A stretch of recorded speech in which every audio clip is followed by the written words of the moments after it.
नहीं तो मुझे ये बताएं, इसकी प्राइसेस जो आप फ्यूचर में जाके इंक्रीज करेंगे? आपको पर्सनली बताऊंगा, बल्कि इस पॉडकास्ट के एंड पे भी शेयर करूंगा। मिनिमम आपका यूनिट कितने का? मिनिमम यूनिट अगर आप देखें तो वो 6 मिलियन का भी है। पर्ल बिजनेस सेंटर 2 आप सून देखेंगे, तो इसका मतलब है इसका रिस्पॉन्स बहुत अच्छा आ रहा है।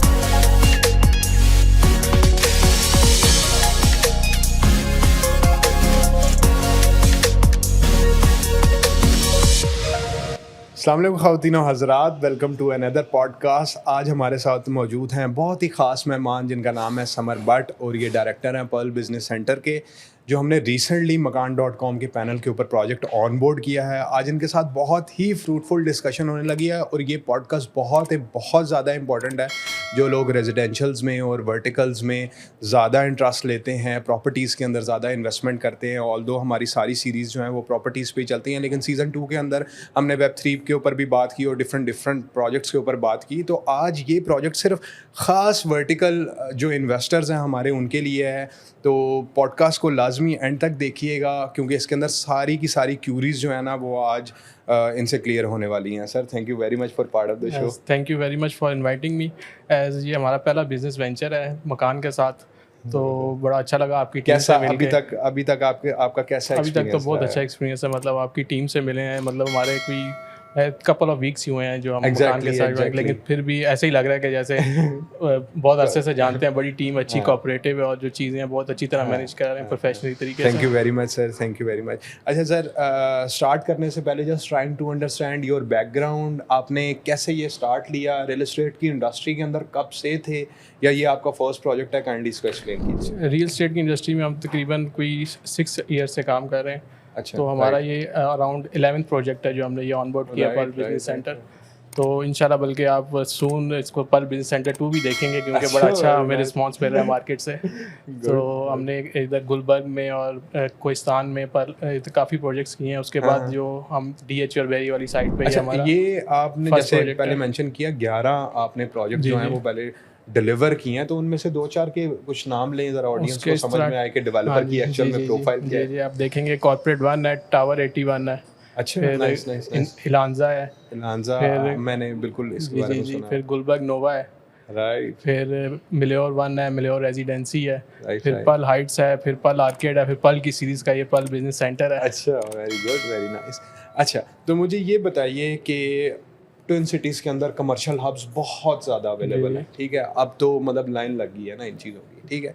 तो आपका पर्ल बिजनेस सेंटर स्पेसिफिकली ये जो वर्टिकल आपका प्रोजेक्ट है, इसमें क्या एमिनिटीज़ कुछ डिफरेंट हैं? क्या कोई ख़ास फीचर्स हैं जो इसको दूसरे प्रोजेक्ट से डिफरेंट बनाते हैं? सबसे पहले तो हम खुद हैं डिफरेंट इसमें। आप अगर देखेंगे ना तो हमारा जो बिजनेस मॉडल है ना वो इस तरह नहीं है कि सिर्फ स्ट्रक्चर बना देने हैं। यहाँ स्ट्रक्चर भी नहीं बनाना, और आपने सिर्फ मार्केट करना है और उसमें से लोगों से पैसे इकट्ठे करके फेक रेंटल्स देना शुरू कर देने हैं। हमारा पिछले जितने भी बिजनेस हमने किसी में रेंटल्स कोई ऑफर नहीं किए फेक। अगर तो जब हमारी बिल्डिंग डेवलप होगी उसके बाद हम ऑफर करते हैं, मतलब जो एक्चुअल बेसिस पे अब तो जितने भी हमारा, बल्कि हमारी इन हाउस टीम है जो सिर्फ स्पेसिफिकली इस पे काम करती है कि जैसे हमारी बिल्डिंग डेवलप हो उसके कपल ऑफ मंथ्स में कि वो आप पूरी ऑक्यूपाइड हो जाए, कोई स्पेस वैकेंट ना रहे, कोई बिजनेस लोग स्टार्ट कर देना उसमें।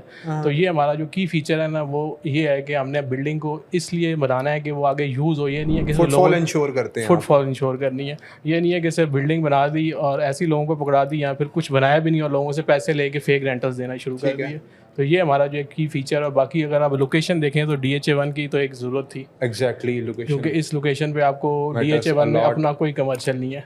यही चीज़ उस जगह के ऊपर ऑर्चर्ड एवेन्यू के अंदर कोई कमर्शियल, ऑर्चर्ड एवेन्यू के DHA1 में भी कोई प्रॉपर कमर्शियल नहीं है। वो आपने अगर देखा होगा DHA1 ने वो पानी की टैंकियों के नीचे थोड़ा बहुत अपने वो जो कमर्शियल बनाया उसको आप कमर्शियल तो नहीं कह सकते। उसमें जो ब्रांड्स भी बैठे हुए हैं वो भी उनके लिए भी वो अपने आप को मतलब अच्छा फील नहीं करते जब वो अपनी लोकेशन देखते हैं वो किधर बैठे हुए हैं। मतलब और यहाँ पर ना मतलब व्हाट आई एक्सपीरियंस कि यार यहाँ पर उस तरह के ब्रांड्स ऑन बोर्ड नहीं हो पाते, ठीक है? सफायर फॉर एग्जांपल नहीं ऑन बोर्ड हो पाता। मैं वैसे ही ब्रांड्स के नाम ले लूं, बट कढ़ाई हो जाएगा वैसे ही, मतलब कि ना लोअर थर्ड जो जिनका स्टैंडर्ड है वो ऑन बोर्ड। मैं ब्रांड्स के नाम तो नहीं लूंगा, लेकिन अगर हमारे पीछे प्रोजेक्ट देखें तो हमारे साथ रिटेल ब्रांड्स और बाकी, बल्कि हमारा एक जो लास्ट प्रोजेक्ट है उसमें 4 फ्लोर एक हॉस्पिटल की चेन है, उसने हमारे से रेंट पे ले लिए वो काम करने के लिए। क्योंकि आप जब एक चीज़ डिलीवर करते हैं तो ऐसी डिलीवर करें कि जो ब्रांड जो है उधर आके अपने आप को भी वो महसूस करे कि जी ये हम इस लोकेशन पे हम एग्जिस्ट कर सकते हैं ना, बैठ सकते हैं। मतलब आप DHA में अगर आप देखें वो शॉप्स ना उधर पार्किंग स्पेसेस हैं जो बनी बनी हुई हैं, तो उधर आप प्रॉपर अभी ब्रांड नहीं ना लेके आ सकते। एग्जैक्टली। तो हम तो ये इंश्योर करते हैं कि ऐसी जगह हो कि जिधर हम अपना आगे जो जिसने इन्वेस्ट किया और जो ओनर है वो भी फ्रूट लेना, क्योंकि बिजनेस टू वे होता है, हम उनके साथ बिजनेस कर रहे हैं, हम जिसको भी यूनिट बेच रहे हैं। तो अगर हम उनको खाली दुकान दे दें या ऐसी जगह पे दे दें जिधर उसकी ज़रूरत ही ना हो, तो फिर तो मकसद कोई नहीं, उनके पैसे तो मतलब हम स्टक ही कर रहे हैं ना एक हिसाब से। एग्जैक्टली। अच्छा, अभी आपने बात की रेंटल्स की, आप एप्रिसिएशन मॉडल के ऊपर काम ही नहीं करते आपका एप्रिसिएशन हम क्योंकि हम ऐसी लोकेशन पे और ऐसे रेट्स के लगते हैं, लोगों को एक्चुअल एप्रिसिएशन मिलती है, बजाय इसके कि वो हम पर रिलाई करें फेक एप्रिसिएशन पे और फेक रेंटल्स पे। उसके बजाय वो ऑन ग्राउंड पे, मतलब आप DHA की जो लोकेशन है उसका आपको मैं बताता हूँ कि वो जो रोड है उसको मिडल MLR कहते हैं, मिडल लिंक रोड है, जो समझ लें कि शहरों को रिंग रोड होती है, सोसाइटीज़ के अंदर लिंक रोड होती है। अच्छा, वो रोड जो आपका आगे ब्रिज बन रहा है जो DHA फेज़ 8 को कनेक्ट कर रहा है, तो जितनी भी आपकी जो मेन रोड से ट्रैफिक जाती है उसका 60% वो ट्रैफिक इस रोड पे कन्वर्ट हो जाएगी जब वो ब्रिज बन जाएगा, क्योंकि फेज़ 8 को वो जो उस रोड की वजह से तकरीबन 5 से 6 किलोमीटर का जो है, 5 से 6 तो नहीं कह सकते, 4 से 5 किलोमीटर का आपको फ़र्क, मतलब वो शॉर्ट पड़ जाएगा। और हाँ जी, और ट्रैफिक में मतलब वो, क्योंकि अभी जो रोड है उसमें ट्रैफिक फ्लो इस तरह है कि वो यू टर्न्स लेके आप आएंगे तो बहुत टाइम आपको लगता है। लेकिन ये जो रोड है इसके आप देखेंगे कि दोनों तरफ रेजिडेंशियल है, कोई कमर्शियल नहीं है।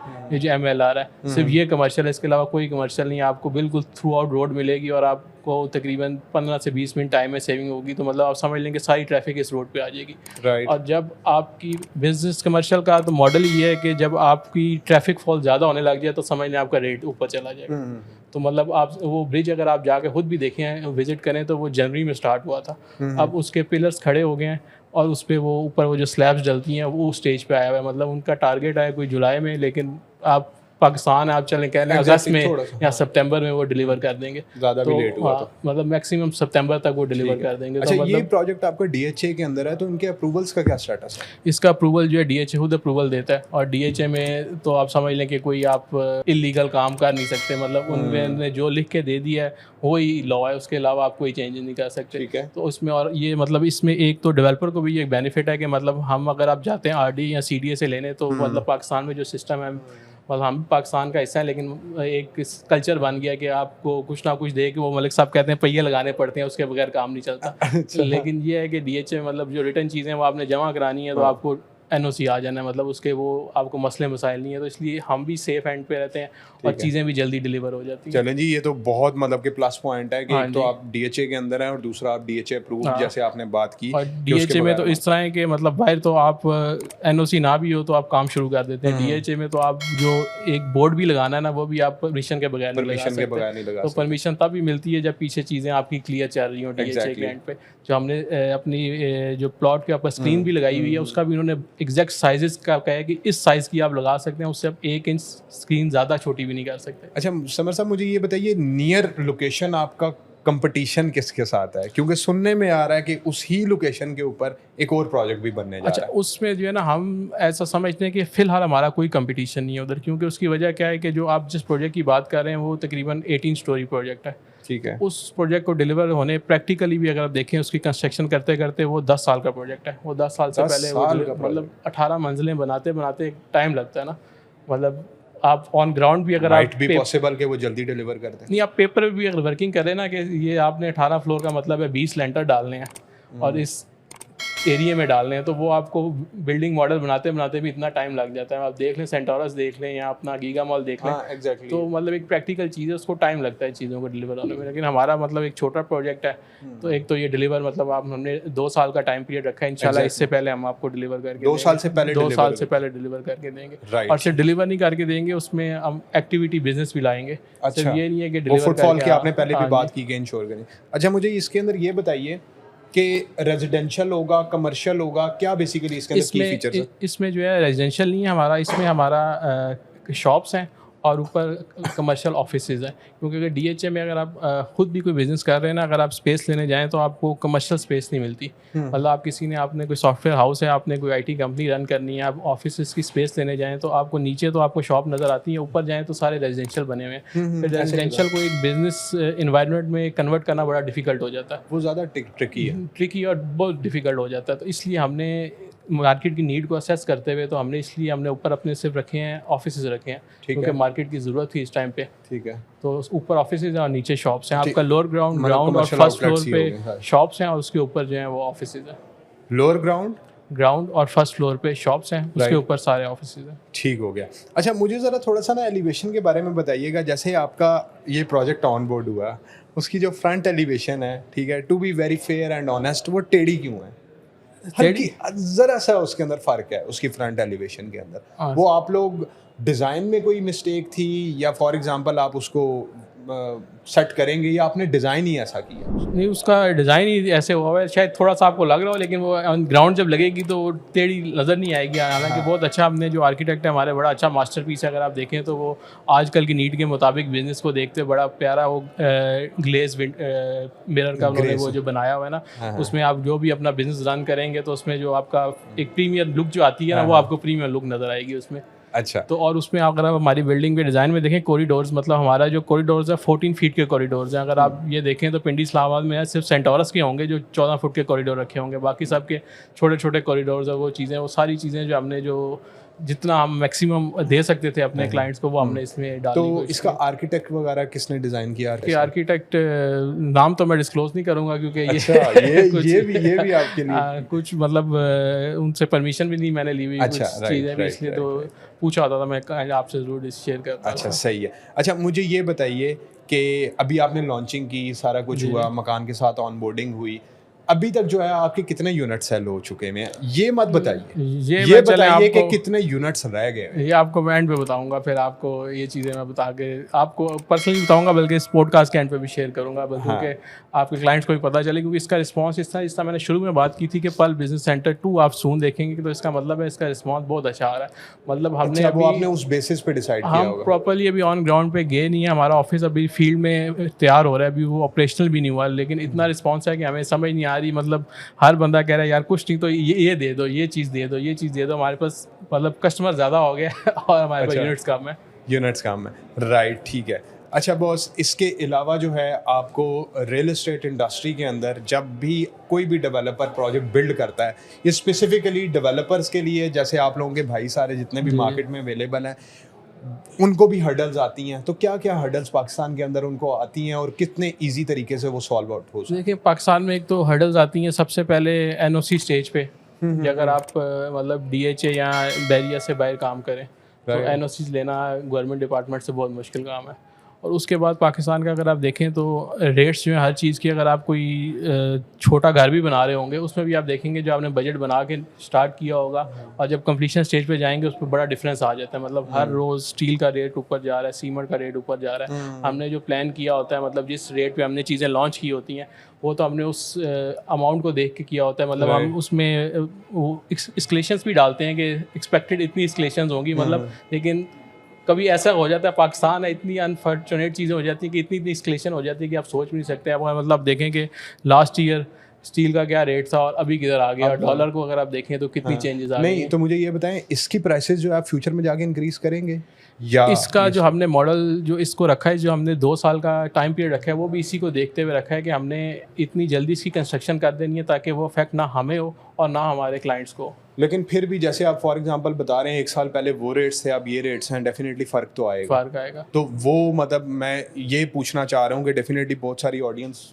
देख रही होगी और वो ये चाह रहे होंगे कि यार हम बुकिंग करवाएं, लेकिन सूनर और लेटर वो ये प्लान करेंगे ना, ठीक है, फॉर द टाइम बिंग वो भी ये सोच रहे होंगे अच्छा यार हम प्रोजेक्ट को असेस करेंगे, तो बाद में प्राइसेस इसमें ये है कि जिसने तो प्रोजेक्ट ले लिया, जिसने तो यूनिट बुक कर लिया होगा, उसको तो डबल बेनिफिट होगा। डबल बेनिफिट इस तरह होगा कि एक तो हम उनको जल्द से जल्द जो हम डिलीवर करेंगे तो हम कंस्ट्रक्शन करेंगे तो हम उसको एक्सक्लेशन भी नहीं डालेंगे, तो एक उसको ये बेनिफिट होगा, इससे वो बेनिफिट उठाएगा। दूसरा, जिसने भी बुक नहीं किया होगा उसको थोड़ा लॉस होगा, क्योंकि जो हमने बुक नहीं किया होगा उनकी प्राइसेस तो हम ऊपर करेंगे जब मार्केट में रेट ऊपर जा रहे होंगे। जो ऑलरेडी बुक होंगे वो तो फिर हम नहीं करेंगे, वो नहीं होगा। लेकिन उनको डबल बेनिफिट इस तरह हो जाएगा कि वो एक तो इस एस्केलेशन का बेनिफिट उठाएंगे और दूसरा मार्केट का जो रेट ऊपर जाएगा। अच्छा समर साहब, मुझे लास्टली ये एक्सप्लेन कीजिए कि इसकी डाउन पेमेंट कहाँ से स्टार्ट हो रही है? इसकी डाउन पेमेंट 30% है, ठीक है, और 2 से 2.5 ईयर्स का प्लान है, ठीक है। जिस तरह क्लाइंट्स को सूटेबल हो हम उनके साथ। मिनिमम आपका यूनिट कितने का? मिनिमम यूनिट अगर आप देखें तो वो 6 मिलियन का भी है। मिनिमम सबसे जो है वो आपका 6 मिलियन। हाँ जी। ठीक है, अच्छा, और 6 मिलियन की 30% आपकी डाउन पेमेंट, 30% डाउन पेमेंट। ठीक है, और उसके बाद जो है आपका 2.5 ईयर्स का पेमेंट payment प्लान आ plan जाएगा। अच्छा, राइट। इसके बाद मुझे एक और चीज़ बताइए, बहुत इंपॉर्टेंट है, जो इंडस्ट्रीज राइज कर रही हैं, स्टार्टअप्स इंक्रीज हो रहे हैं, ऑफिसेज लोग चाहते हैं कि यार अच्छी लोकेशन जी, के जी, ऊपर जी। हो, तो आप वहाँ पर क्या ऑफिसेज को मेजर फैसिलिटेट वहाँ पर क्या ऐसा करेंगे कि वो वहाँ पर आके अपना ऑफिसेज ओपन करना देखिए, एक तो उधर आप हमारा जो इंफ्रास्ट्रक्चर, इस समय मैंने कॉरिडोर्स की बात की, हमने इंफ्रास्ट्रक्चर को काफ़ी अच्छा डेवलप किया। उसके अलावा जो आज की नीड है, जो हाई स्पीड इंटरनेट, हम मेक श्योर करेंगे कि जो केबल्स होंगी वो इस तरह की हों जो आपके मतलब जो आपकी कवरेज जब ज़्यादा हो रही हो क्लाइंट्स की, तो ज़्यादा यूज हो, तो इस तरह की केबल्स होंगी कि जो आपके इंटरनेट को इंश्योर करेंगी। फिर जो कैमराज हों, 360 डिग्री कैमराज होंगे जो बिल्डिंग को इनसाइड और आउटसाइड जो है वो सारा कर रहे होंगे। राइट। फिर अगर आप देखें कि इस साइज़ की और इस बिल्डिंग में लोगों ने एक लिफ्ट लगाई होती है, हमने 2 लिफ्ट इसलिए लगाई है कि एक बैकअप भी होना चाहिए। कोई पता नहीं होता किस टाइम पे वेरी नाइस। मशीन है काम करना छोड़ दे, तो हमने हर जो चीज़ इंश्योर कर सकते थे ह्यूमनली पॉसिबल, वो हमने इस बिल्डिंग में वो अपनी तरफ से की है। बाकी जो आपके जो स्टार्टअप्स होंगे जो ओरिजिनली इसको परचेज़ करके इधर ऑफिस रन करना चाहेंगे, उनके लिए एक ऑफ़र भी है। अच्छा। उसमें मैं उनको ये हम उनको करेंगे कि वो 5% उनको पेमेंट उनको वापस करेंगे अगर वो अपना ओनर भी सेम होगा और जो बिज़नेस रन कर रहा है वो भी सेम होगा, और 6 मंथ अगर वो उधर बिजनेस चलाता है तो उसको 5% उसकी पेमेंट हम रीपेमेंट बैक करेंगे। बहुत बहुत इंपॉर्टेंट चीज़ है, और स्पेसिफिकली आपने ये पॉडकास्ट के अंदर जो है डिस्क्लोज की है। हाँ जी, ठीक है, तो इस चीज़ को भी आप लोग जहन में रखें। जो लोग मतलब फ्यूचर में सोच रहे हैं, एंटरप्रेन्योर सोच रहे हैं कि वहाँ पर जाके ऑफिसेज लेंगे। Sir, pleasure discussing with you. इंशाल्लाह होपफुली आपको फ्यूचर के अंदर भी एक और पॉडकास्ट पे इन्वाइट करूँगा जब ये यूनिट्स सोल्ड आउट हो जाएंगे सारे, ठीक है, और होपफुली वो सून हो जाएगा। इंशाल्लाह। तो जिन लोगों के जो भी क्वेश्चंस है, मजीद जो भी रिलेटेबल क्वेश्चंस हैं, डेवलपर हमारे साथ हैं, प्रोजेक्ट हम लोगों ने ऑन बोर्ड किया हुआ है, कमेंट सेक्शन में लाजमी बताएं। और इसी तरह की मजीद रियल एस्टेट की पॉडकास्ट एंजॉय करने के लिए मकान के चैनल को लाजमी सब्सक्राइब करें। इंशाल्लाह see you soon. Thank you very much. आपकी पहचान, आपका मकान। आपकी पहचान, आपका मकान। आपकी पहचान, आपका मकान। क्योंकि आपकी पहचान आपका मकान। आपकी पहचान आपका मकान।